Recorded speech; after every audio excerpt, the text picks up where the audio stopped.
我都幾有信心講，今次嘅泰國 trip 我最 MVP 個餐喺呢一度。雖然呢一個位係有少少難嚟到啦，即係要 book 車要食，呢一餐係堅，真係好食。翻到嚟我哋嘅曼谷之旅，上兩集 Travel Vlog 主要同大家分享咗好靚嘅 Dusit Thani 酒店，而家好人氣嘅 Dusit Central Park 商場同埋文青區爽屈松月路。今集嘅行程會特別少少嘅，我哋會去距離曼谷市中心大概個零鐘車程嘅佛統府。喺嗰度除咗可以體驗下曼谷郊區鄉下嘅生活之外，我去咗個有機生活農莊做下手作，去咗個好正嘅 Organic Farmers Market， 亦都有名勝古蹟，同埋我喺嗰度食咗餐非常美味嘅泰國菜。喺影片正式開始之前，希望大家可以繼續俾多啲鼓勵 ，subscribe 我 channel， 俾個 like 條片，留個言，幫手推啲 view 數，仲有順手 follow 埋我 IG 啊！旅程嘅第3日。差唔多要 check out 離開 Dusit Thani Bangkok 酒店啦，拜拜啦。Hello， 大家好，我係 Mike， 嚟到第3日嘅泰國之旅。今日嘅旅程會特別少少嘅，而家我就坐緊車離開曼谷市中心，去一個叫佛統府嘅地方。咁佛統府呢，就係喺曼谷嘅西邊，坐大概個半鐘車左右。同大家簡介下佛統府呢個地方。根據 Wikipedia 嘅資料，佛統府古代嘅時候係一個好繁榮嘅地方嚟嘅，亦都係泰國最古老嘅城市之一。最標誌性嘅地標應該係佛統大塔，佢係泰國最大，亦都係泰國第一個金佛塔。除咗金佛塔，今次我仲會去一個叫做 Suan Sempran 嘅地方。今晚都會係瞓喺佛統府呢邊嘅，咁就揀咗間新嘅酒店。比較可惜嘅就係今日嘅天氣係麻麻地，係啦，落雨落得好勁。咁而家我哋已經係佛統府噶啦，就嚟到 Suan Sempran。Pathom is actually the second brand because Suan Sempran was 64 years old already. 64 years old。Hello， 大家，我哋嚟到 Suan Sempran 啦。咁 Suan Sempran 呢個地方本身係一個60幾年嘅酒店嚟㗎啦，咁佢除咗有得住之外咧，亦都係有啲文化泰國傳統文化嘅嘢可以睇。咁近年咧，佢哋就起咗一個新嘅地方，就叫做 Pathom。咁 Pathom 就係而家我身處呢個位置。咁佢呢一度咧會有 organic farm， 大家都可以體驗去種稻米啦，又或者佢哋種嘅花會用嚟做 workshop， 咁就係做一啲好 eco-friendly 嘅事情。大家喺畫面都會見到啊，佢成件事好古色古香，好新，同埋好寧靜嘅呢度。第一站係 Organic Farm， 種米嘅稻田。We bring the seed underwater, and then each seeds will give you the plants and the roots here. Let them grow up to strong enough to grow like 3 more months. 大家都知道泰國係一個比較多雨水嘅地方，尤其是南部啦。咁中部都係比北部多雨水嘅，所以喺中部呢一度，如果種米嘅話呢，大概4個月就會有收成噶啦。如果係北部種嘅話呢，要7個月。種咗大概3-4個月嘅米，睇起嚟就係咁噶啦。好啦，當收割咗之後，仲需要做一啲程序，先至會變成我哋平時喺超級市場買到嘅米嘅。So when we keep pounding them, it will separate the husk and the grain. 呢個係最傳統、最 traditional， 將嗰啲米從個殼分開嘅方法。大家有冇玩 AOE 啊？我啱啱由呢個 pounding 嘅方法進化咗呢個新嘅機器。要用好多腹肌。下一個步驟我哋要咁樣。由於嗰啲殼咧 suppose 係輕啲嘅，咁所以我哋咁樣 shake 嘅時候咧，佢就會飄咗出去。咁但係呢個動作係需要好高嘅技巧，因為我哋唔熟手啊，好容易一 shake 咧就會將米同埋嗰個殼都一齊 shake 咗落地下。所以其實佢哋都鋪咗張膠席喺地下嘅。咁我哋係嚟體驗下嘅啫，唔係真係嚟開工嘅。所以大家真係唔好食剩啲飯餸，好難搞。之後嘅活動都係靜態啲嘅，睇下花。呢個係玫瑰啊，佢個味道咧就同我哋飲嗰啲玫瑰花茶係一模一樣。玩下佢哋細個時候玩嘅小遊戲，睇下其他植物。呢一棵其實係茄子嚟嘅，呢個係蝶豆花。之後呢一個瓜咧係用嚟整嗰啲沖涼嗰啲菜瓜布嘅。OK， 參觀完佢哋嘅 organic farm 之後咧，我哋而家會做2個 workshop。第一個 workshop 咧就係 flower stamping。咁我哋眼前有好多泰國秋季嘅花，咁我哋就會將嗰啲鮮花 stamp 落去呢一個袋仔度。個做法就係將嗰啲鮮花擺喺個袋上面，之後就用錘仔剝啲顏色入去。嗱，呢一度我係整錯咗方向嘅，因為我哋係要將對花嘅正面印落去個袋上面啊嘛，咁所以花嘅正面應該係向住個袋先至啱嘅，我就調轉咗。點解佢唔係好似一朵花？佢係一個印得靚嘅話，嗰個 pattern 應該係咁先啱嘅。哦，原來 flower stamping 咧係將嗰朵花嘅顏色食咗入去裏邊。我以為係塊葉會黐咗落去嘅，原來係攞咗佢個顏色。但係而家啲我如果我係一個畫油畫嘅藝術家，我並唔係一個寫實主義嘅人，我係一個 impressionism， 因為我印上去嘅所有嘢都睇唔到係花定係葉，淨係得一撇顏色，好 hurt 就覺得咪水。第二個好文青嘅活動，我哋嚟整 aroma oil。我哋有個玻璃樽仔啦，咁台面上面有好多好靚嘅乾花，咁我哋就當你自己嘅 taste 咧，就擺落去個樽仔嗰度，跟住再加啲 aroma oil 落去。花係唔會影響嗰個味道嘅，個花純粹係一個裝飾嚟嘅啫。我覺得係呢一個。跟住我哋就加 aroma oil 啦。咁我之前咧係清邁做過一次咧，係可以自己 mix aroma oil 嘅。我本來係想整一個 Lelabo 咁有品味嘅味道，結果整咗個話梅味出嚟，所以今次唔搞咁多嘢。你諗下嗰個分別係本來由 Lelabo 變咗一個酸梅話梅嘅感覺。最後我係揀咗 lemongrass。สวยมากๆมากๆ is a very 紅 is smell good หอมมาก 紅乜乜，水乜乜。頭先我見到好多美國遊客嚟呢一度落田，跟住去行下 organic market。呢個街市嘅名應該係叫做 Sukjai Farmers Market。佢哋個 organic market 係正嘅喎，我初係以為淨係賣菜啊、賣瓜、賣生果嘅，但係原來佢係有啲整好咗嘅嘢食嘅啫，例如係一啲 coconut 嘅 ice cream 啊，呢個係叫做 coconut pudding，即係唔單止係買嘢翻屋企煮嘅，喺呢一度都係有嘢食嘅。佢係完全冇用奶製品喺入邊嘅，係100% coconut milk， 佢裏邊有啲椰子肉。我哋試下呢個 coconut pudding， 好天然嘅味道。好食，好中意呢個 organic market 啊，因為好有嗰個好陀地嘅泰式感覺，但係同時亦都係整得好靚，好啱遊客去行。ๆกระเทียม garlic dry garlic Yes. and then the filler the inside the pork was fed like organic way also Oh, it's organic. no chemical when they are got ill they eat herbs 呢一個係 organic 嘅豬肉燒賣，即係隻豬本身食嘅嘢都係 organic 嘅，係冇 chemical。Oh my god！呢個燒賣真係好好食，我覺得我要比較近嘅粒燒賣，我好似未食過咁新鮮，今朝包出嚟嘅燒賣嘅感覺。如果大家有機會嚟到呢個 organic market， 我覺得要試下叔叔嘅 organic 豬肉燒賣，好新鮮嗰個味道。Hello， Kopu Maka， 哇！現場都有幾檔熟食檔販嘅，佢哋都預咗大家會喺度食嘢，所以會有啲台凳喺呢一度。但係由於我哋要去佢哋嘅 cafe 嗰度食 lunch 啊，所以暫時要同呢個街市好美味嘅熟食講個拜拜先，要暫別一下。呢度個名叫做 Patom Organic Cafe， 咁裏邊都係食 organic 嘢噶啦，同埋咧佢會賣頭先喺 organic farm 出嘅一啲產品。頭先出面成個環境都係比較簡樸樸素啲嘅，咁 cafe 呢一度入面就唔同啦，係變翻現代化，係有冷氣，係 modern 嘅。我好中意食呢度啲嘢啊！即係當然我哋喺曼谷嗰啲好靚嘅餐廳都食到好好味嘅嘢，但係唔知點解係啊，去到呢啲鄉郊嘅地方，咁加埋呢度係 organic 啦啲嘢食，食落去係純粹啲嗰啲嘢，嗰個味道又同你喺 Bangkok 食到嘅有啲唔同。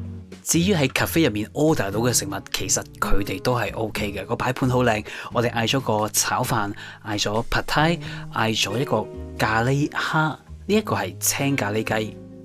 大家就咁望個畫面都會 feel 到個味道係絕對 OK 嘅。但係由於頭先喺出面食到嗰個 organic 豬肉燒賣實在太出色啦，所以係啦，我個腦不停都係記掛住嗰個燒賣。呢一粒燒賣其實係一粒好純粹、好普通嘅豬肉燒賣，但係因為 countryside 咁同埋啲食材有啲唔同，感覺好新鮮。佢個味道係我返到香港之後會好掛住。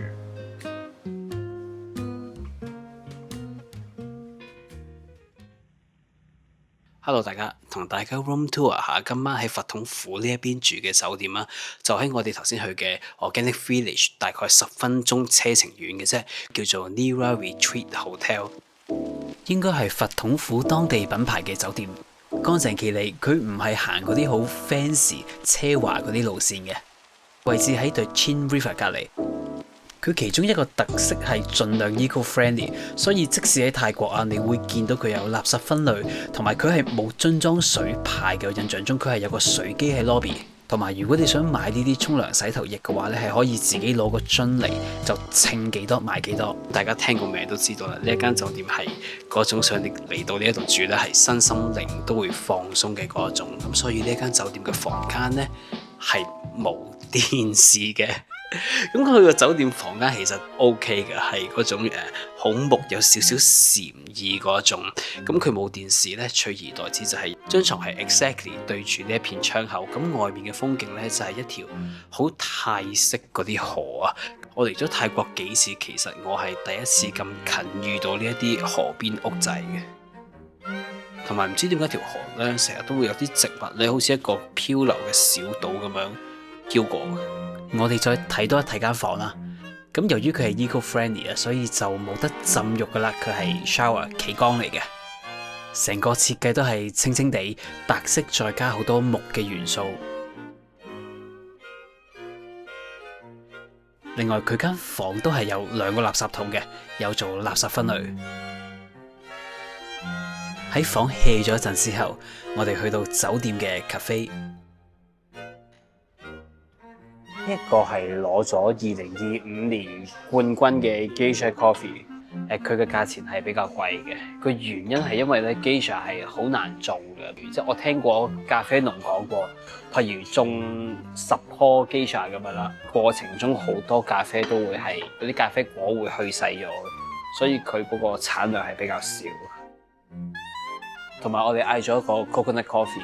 以前我嚟泰國咧飲橙咖啡或者飲呢啲有椰肉喺入邊嘅椰子咖啡，會覺得係理所當然係應該噶嘛。但係原來如果你想喺香港複製咧，唔係咁簡單嘅。因為我曾經參加過一個喺香港搞嘅泰國咖啡節，原來你要做呢一種咖啡啦，咁你當然要有好多椰子肉啦。咁要有好多椰子肉就係要有新鮮椰子肉嘅批發啦。香港係冇呢一樣嘢嘅，原來可能係有，好難揾到未定。但係當時我聽到佢哋講係冇嘅。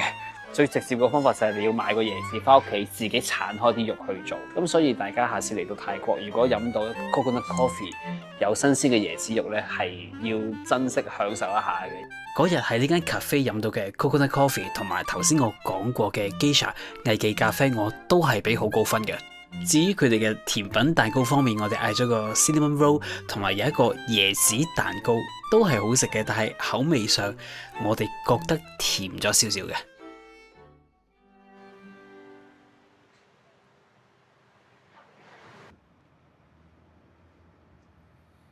好啦，我哋又出發去其他景點啦。咁喺佛統府呢一度咧，有一個好 iconic 嘅寺廟，佢叫做 Prapatong Jetty。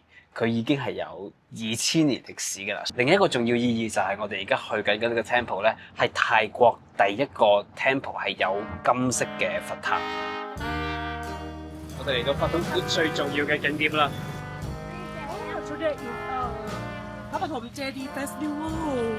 由於當時係11月初啊，係泰國嘅水燈節，所以呢一度都有一個市集。佢係全泰國第一個，亦都係最大嘅金佛塔。金塔呢一度可以話係市中心啊，咁圍住金塔咧就有個 market 咁樣嘅，好熱鬧啊呢度。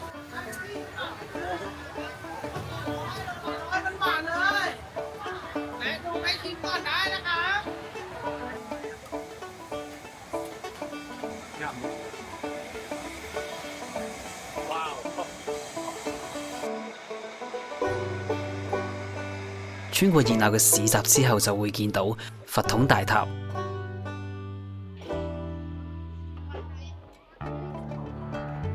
For education right Education yes yeah น้องๆพี่ๆเขาให้เป็นทุนการศึกษานะคะ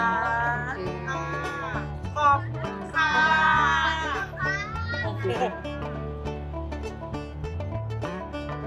我覺得大家如果有時間嘅話咧，呢一個市集係值得擺多少少時間去 explore 下，因為個感覺真係超級地道。我哋兩個彷彿係好似呢度唯一嘅遊客咁。其實我唔係好肯定喺寺廟範圍入面嗰啲檔販呢，係咪因為有 festival 所以先至喺度擺檔？但係圍住寺廟出面嘅呢啲檔販呢，我就估應該 regular 每晚都有嘅。估唔到喺鄉村地方都會見到，我以為佢淨係朱拉大學區會有嘅添。好泰國啊呢度，超級廢話。Hello 各位，晚餐我哋嚟到一間餐廳咧，叫做孔頭輝，食一個喺呢一度好出名嘅料理，叫做火山蝦。佢呢度啲河蝦咧係幾大隻，同埋係肥嘅。呢度除咗啲河蝦係俾我哋正常平時喺曼谷食普通嗰啲大隻之外呢，好熱啊！啲蝦唔係烤到7-8成熟，等啲蝦膏係流心嘅狀態嘅嗰種，佢哋係100% well done 嘅。點解個酸汁？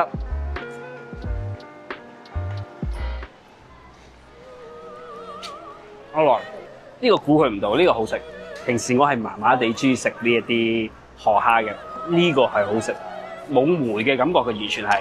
同埋食落係感覺係放心嘅，因為係熟晒嘅佢係啦，就唔係半生熟嘅。我係第一次真心 enjoy 食烤河蝦，之前都係覺得嚟到泰國一定要食一食咁樣咯，即係唔係覺得特別好食嘅，但係呢度係好食。平時唔食蝦嘅團友都搣緊。我明白點解佢係一個喺呢度好出名嘅料理。喺我個 iPhone 翻譯嗰度，900匹嗰個係大蝦，下面800匹嗰個係細蝦，而我哋呢一盤呢，就係當晚800匹嘅細蝦，我覺得可以俾4個人食。除咗火山蝦之外，我哋仲 order 咗幾碟唔同嘅料理。呢個係泰式嘅炸魚餅，當然係會比喺香港食到嘅好食啲，但係就唔算係太特別嘅。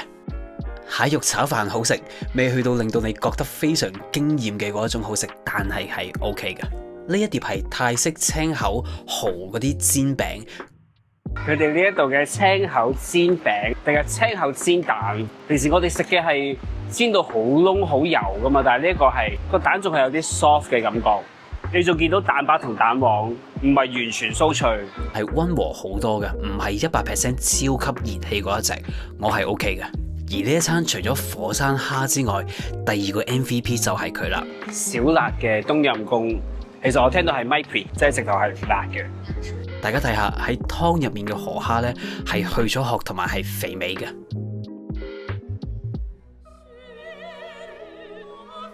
哇！佢呢個冬陰功咧，冇辦法喺 YouTube 嗰度同大家解釋。佢係加咗椰奶嘅，佢係 coconut 冬陰功。佢多咗份係類似冬陰功薯片味精粉嘅味，或者係冬陰功公仔麵味精粉嘅味道。係咪好好飲啊？冬陰功。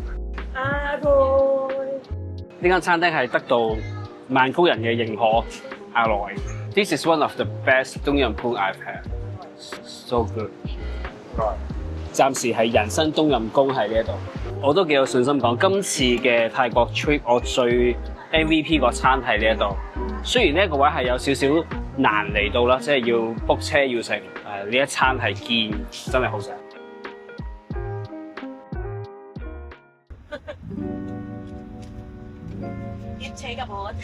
雖然頭先講過呢一種比較多雨嘅氣候，somehow係有利稻米嘅生長嘅，但係有時泰國一落起雨上嚟呢，就以呢一場雨為例啊，我哋食飯食到臨尾佢先開始落嘅，距離呢一個時刻應該大概落咗半個鐘9個字左右啦，條馬路已經係好似變咗條河咁啊